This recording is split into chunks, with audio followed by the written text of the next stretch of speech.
This is a Japanese steak sandwich, a food I found in Osaka, and more proof that Japan is destroying American food. Japan spent centuries perfecting its own food, but then they set their sights on ours.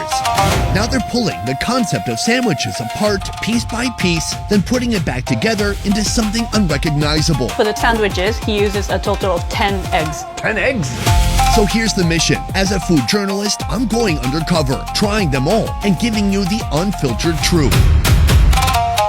To an American, it's a foreign concept putting fruit in a sandwich. It's kind of blasphemous. Are these creations brilliant? It feels perfect.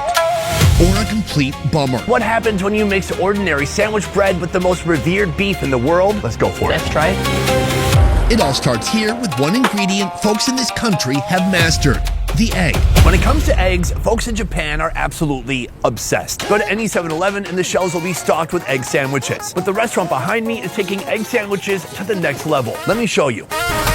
This sandwich shop has gone absolutely viral, and it's all because of one sandwich. A cloudy, pillowy, egg-packed creation that many call the fluffiest egg sandwich in Japan. But who decided that a fluffy sandwich is actually a good thing? Sir, put it there.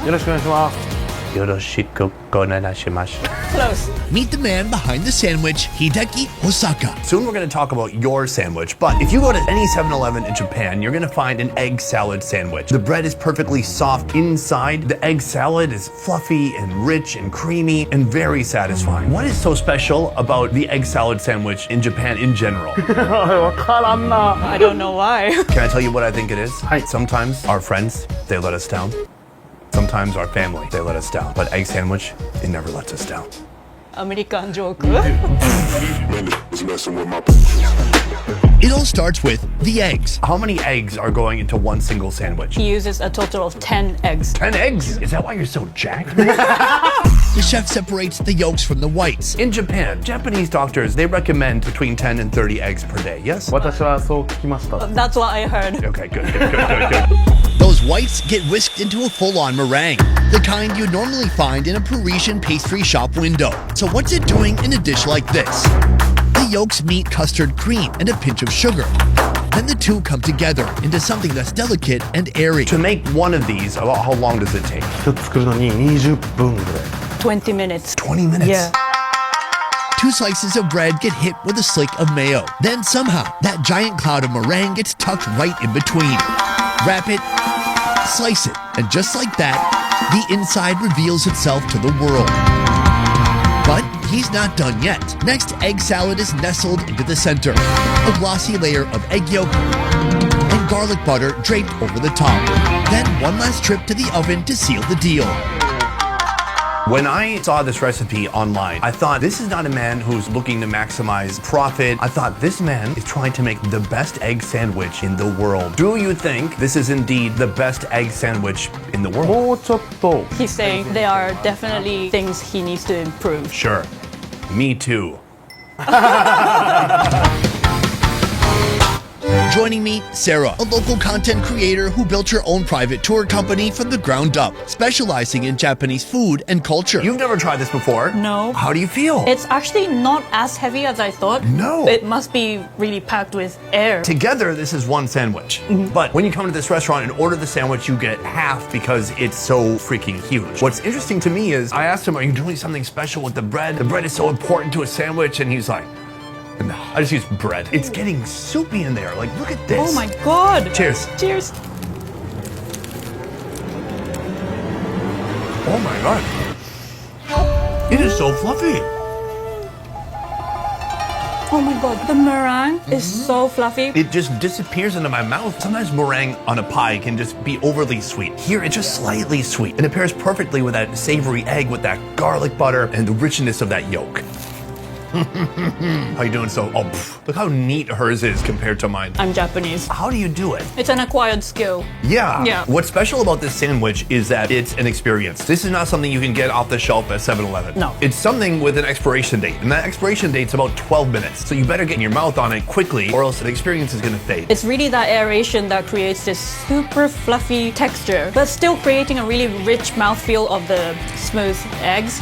You're so fast! What's wild is that this is only our first location of this video. Throughout this video, we're going to be experiencing some of the most off-the-wall sandwiches you can find in Japan. And by the end, we're going to find out if some of these daring recipes are delicious or a complete disaster. Let's keep moving. In the USA, pork sandwiches are most often delivered in the form of a tender, fatty, pulled pork sandwich. But Japan plays pork in hard mode, taking the leanest, least fatty, most dry cut of meat, then turning it into this country's most popular sandwich. The Japanese are absolutely obsessed with katsu sandos, but at the end of the day, it is just pork and bread. So what's the big deal? The tonkatsu sando. It's a convenience store staple all across Japan. But here they're taking this simple sandwich and elevating it to its highest potential. But just because the locals like it doesn't mean I'm buying into the hype. It all starts with a clean, thick cut of pork loin, way thicker than anything you'd find at the 7-Eleven. 粉をはたいて君にくぐらせパン粉をまとう切るのの三拍子 The concern with eating a tonkatsu this big would be that it could be dry. It's a tricky part of the pig because there's like no fat there, and if you overcook it, it could easily be dry and not very satisfying. 隣じゃ食パンこんがり待ってるケチャップスターオイスター砂糖混ぜりゃ琥珀も一度かけて包丁一息三等分箱にぴったり毎回完璧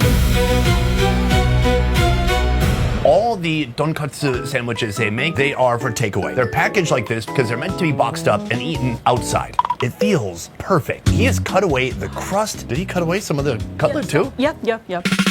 Is this guy eating cutlet scraps all night? Because that's what I'd be doing. Enough talking. Let's go for it.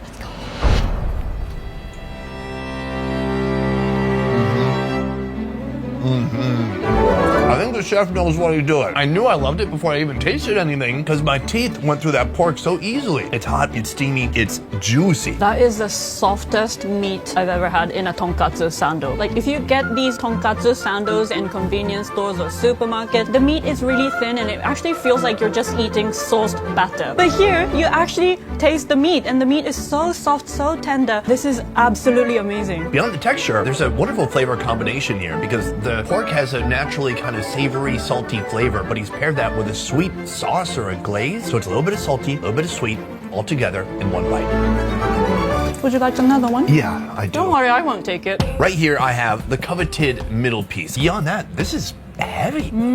Do you have a stripe of fat on the edge of yours? Maybe I just got a lucky piece. You did. You have a lot more fat than I did. No, that's not what I meant. For me, I didn't know that there were levels of tonkatsu experience that you could have in Japan. I just knew the one bottom of the barrel type. With everything you find at Family Mart, is there some place that's just doing it better than everybody? Yeah. For example, fruit sandos. Oh. In the USA, the idea of fruit inside a sandwich stops at the PB&J. That is the line and we do not cross it. But inside this next Japanese sandwich, fruit isn't just featured, it's the star. Let's start simple. What is a fruit sandwich? 僕にとっては It's a way to eat fruit. Out of all the developed countries, Japan has the least consumption of fruit, unfortunately. And even though we have distinct 4 seasons and we grow a lot of really good fruits, there's not much consumption. So he wanted to change that. He wanted the public to eat more fruits. Why should people be eating more fruit? 好きだから Because I love fruits. Oh, okay. Hey, you know what? Fair enough. Here at Rosier, the fruit you'll find in your sandwich, well, it depends on what time of year you walk through the door. Today we'll try 2 crowd favorites, the melon mango sandwich and the strawberry sandwich. When it comes to sandwiches, is there anything that should not go between 2 pieces of bread? の感覚では I think we have the freedom to sandwich literally anything. In Japan, we have stir-fried noodles sandwich. Oh, wow. So it's like a carb-loading food, I guess. Yeah. Maybe you can't sandwich bread between bread. If anybody could, anybody it's this bad. Yeah. But none of it works without the whipped cream. Theirs is made in-house from a closely guarded recipe. A recipe that likely contains heavy whipping cream, sugar, and possibly mascarpone. Now, the assembly. A spread of custard goes on the bread, followed by the fruits. Both sandwiches get the same treatment here. Then a thick crown of whipped cream. The chef meticulously spreads it across, almost swallowing the fruit whole. But with all the custard and cream, At what point does this stop being a sandwich? I think as an American looking at the food that you're serving here, it's almost tempting to call it not a sandwich, but cake. おお難しい He doesn't think it's a cake. It's not cake? He thinks of it as like a dessert, but it could also be served as breakfast. Oh, this is a tough one. This is like a category-busting sandwich. It's kind of all over the place. It seems like it has all the same elements of a cake, but just in a different form factor. So what makes this different from a cake? ケーキとは違うまあその辺か First of all, they use bread, and bread doesn't use eggs. The typical cake sponge use eggs. And also, their fruit sando aren't very sweet, whereas cakes are sweet. That's why it acts as a vessel to eat the fruits.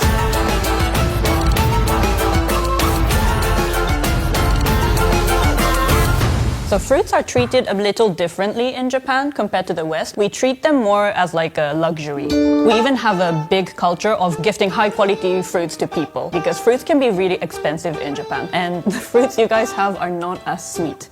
And in Japan, we have extremely sweet fruits. So why do you think Japanese fruits are sweeter than in the USA? Because they're grown with so much care. You know, farmers, they snip off some fruits from one tree so that the perfect ones get the most nutrients. You're making me feel like I need to defend my nation. Are you saying Americans don't put care into our fruit? Yes. We have armies of people, mostly undocumented from other countries, coming in to sacrifice their blood, sweat, and tears to make fruit in the USA. And that's not as good as Japan? No. Okay. We put so much more effort into making fruits in Japan. But what about the workers? Are they documented? Yes. I think that's where that little bit of extra sweetness comes from. The thing with me is, if he just gave me a sandwich with cream inside, I'd be fine with that. If he just gave me a cup full of cream with no bread, I'd be even better. To me, the fruit is almost like a necessary evil. I must endure the fruit to enjoy the cream. But perhaps it's going to be amazing. Please, give it a shot. Show us the way it's done. No, there's no way to eat this neatly. Oh, you did pretty good. Oh my god. Wow. The sweetness of these fruits are next level. I'm not even the biggest melon fan, but it almost tastes like honey. That is a nice melon. And the cream is so light and fresh. Really, really enhances the sweetness of the fruits. The cream is slightly sweet, but it's not too much. I totally get why the owner said the sando is a vessel for eating fruit. The fruit is definitely the star in here. This is the most popular sandwich at this shop, and I can see why. It's gorgeous. I must say, Oh my god. I'm impressed. It's so light, it's delicate, it's sweet. It is a sandwich. It's not a cake. For me, the fruit is nice, but my favorite part, the whipped cream, for sure. Super light and easy to eat. Final question, is this a food that men and women can enjoy? Because it kind of seems like chick food. Good question. Thank you. I don't think my husband would enjoy this. My girlfriends, they would definitely enjoy this. Oddly enough, when it comes to looking at the opposite sex, men are more visually oriented. But when it comes to the actual food, women are like, oh my god, there's dainty fruit, and it's carved up perfectly, and it's photogenic. For men, when they see a sandwich, they look at what's on the inside. They look deeper, and it's because we're just more caring, nurturing people, I think. Japanese Wagyu is by far the most expensive beef on earth. But what we're about to try isn't just Wagyu. It's the rarest piece, from the rarest cut, from the rarest beef that exists. And instead of pan-searing it like you might expect, it's gonna be deep fried. The final result will either be the greatest sandwich ever made or one very expensive mistake. How you doing? Soon, I'll be sitting down with the rarest cut of beef I've ever encountered, inside the most premium sandwich on the menu. But first, we're starting with their entry-level Wagyu Katsu Sando. We're gonna get to this sandwich soon, but first I want to talk about what's inside the sandwich, because there's different grades when it comes to Wagyu, and the best, most expensive grade is A5. But what I was told is that you are serving A4. What is the reason for using A4 instead of A5, considering that A5 is a more premium cut of beef? まあまあ本当にその A5 Wagyu are said to be the fattiest beef out of all the grades, but they think that the A5 Wagyu are too fatty to be made into a sandwich. That is why, to balance the red meat and the fat, they are using A4 on purpose. So not to save money. No. It starts with a trim from the most prized part of the cow, the tenderloin. The Wagyu is from Nara Prefecture, which is quite close to where we are. Maybe this came from one of those deer. Yeah. no dear. Are you sure? Beef. Yeah. The bowing deer? The meat is seasoned with nothing but Sicilian rock salt and black pepper. Anything more would be an insult. It gets dipped in batter, then coated in panko before dropping into scorching oil. My American brain can't comprehend a steak being deep fried, but I do like where this is going. Meanwhile, on toasted bread, the chef adds tartar sauce, built from Japanese pickles, honey, and fresh cream. The fried wagyu goes on top, finished with their house sauce, a recipe this kitchen guards closely.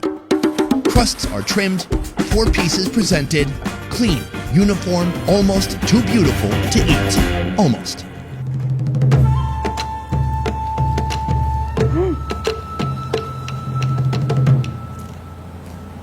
Oh, wow.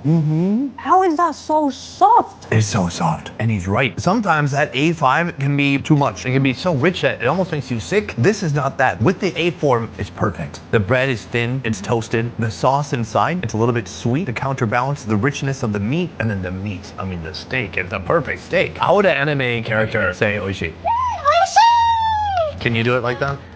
Oishi!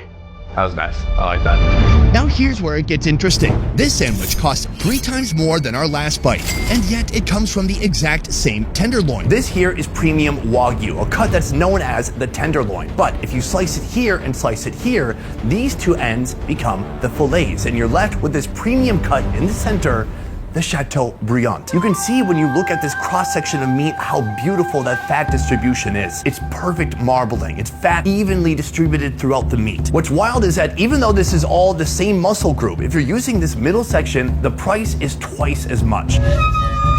So what I want to see is if I can really tell the difference between eating the filet, which we tried already, and this right here, the Chateaubriand.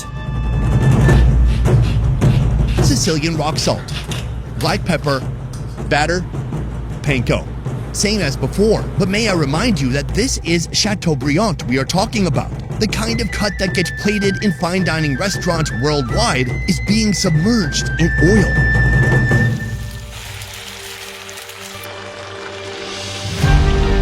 This time the bread is made with black charcoal, one of the pricier loaves on the market. It gets a spread of tartar sauce, then the Chateaubriand, then that secret katsu sauce.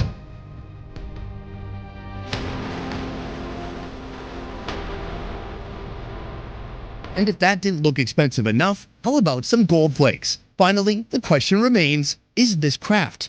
Is this theater? And is any of this worth a price tag that's more than 3 times what we just paid? There's only one way to find out. When you look at the differences between this sandwich and what we had already, it looks thicker, right? It does, for sure, yeah. Thicker and fuller. What do you think the reason is for deep frying the steak rather than searing it on a flat top or a skillet? If you just sear the beef on top of a skillet, that's just gonna make a steak, right? So it's kind of like a separate thing. They do their own thing. By them deep frying the Wagyu, it creates a nice panko layer that really absorbs in the sauce, and it kind of, you know, it goes well together. Perhaps the panko is important because it serves as this kind of like sandpaper texture that creates friction that holds the sauce and the bread in place. And I think if they don't have that, the bread, bloop, will just fall off. It will have its own opinion. Sure. Let's go for it. Let's try it.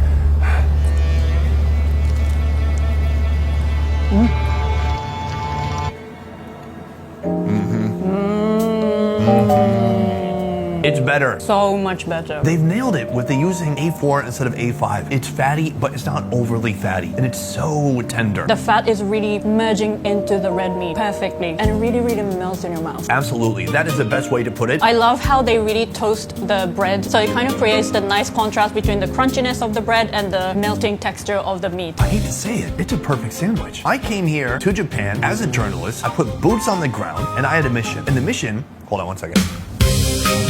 And the mission was to see how Japan is destroying American sandwiches. But it turns out in the end that Japan is making fantastic sandwiches. There's nothing to not like about this. This can make a vegetarian convert to a carnivore diet. It's that good. And you want to know the secret ingredient inside? Yeah. They use tartar sauce made from narazuke, which are Japanese pickles made from Japanese cucumber and sake leaves. Sake leaf? Sake leaves. They're byproducts of sake fermentation. Wow. It really goes well with the tenderness of the meat. My final thoughts on this sandwich is believe the hype. This type of sandwich, you see it in so many thumbnails. It's online everywhere. It's this iconic food of Japan. This is a food that would be easy to overlook, but it's definitely worth taking the time to find a place like this and to really have this experience. It's not just about the food. It's not just about the ingredients. It's about seeing them prepare it in front of you. It's about having this experience that you could really only have here. This is the result of Japanese discipline and commitment to mastery when it comes to something as simple and beautiful as a sandwich. Sarah, today we went to 4 sandwich locations, but I want to know which one you think did it better than the original. I would have to pick the fluffy egg sando. Oh. I've had egg sandos many times in Japan and I thought I've had enough. But then you have this one and it's like a whole new experience. The fluffiness was just next level. I loved it. It's interesting to get a Japanese person's point of view because I thought by now you might be sick of egg sandwiches, but my choice is the same. All the sandwiches we tried were delicious, but there's something about that egg sandwich that made it stand out above the rest. It was big, it was fluffy. I think the chef is honestly a genius. I agree. He's the Einstein of eggs. Yeah. If I had 1 million years, I would not have come up with that. It's brilliant. But that is just our opinion, guys. Let me know downstairs in the comments which of these sandwiches you wish you could try from this video. And before we go, I want to say a huge thank you to Sarah. Actually, you guys can hang out and eat with Sarah too, because she's a tour guide here in Tokyo. She does custom tours. So if you'd like to book a tour, go right here to her website. And if you want to see more of her Japanese food content, check out her YouTube channel, Tokyo Foodie Sarah. Otherwise, that is it for this one. Thank you so much for watching. I will see you next time. Peace. Bye. You know what? When it comes to sandwiches, Yeah. there's a couple we didn't try yet in here. Oh, which ones? Well, let's go take a look. Okay.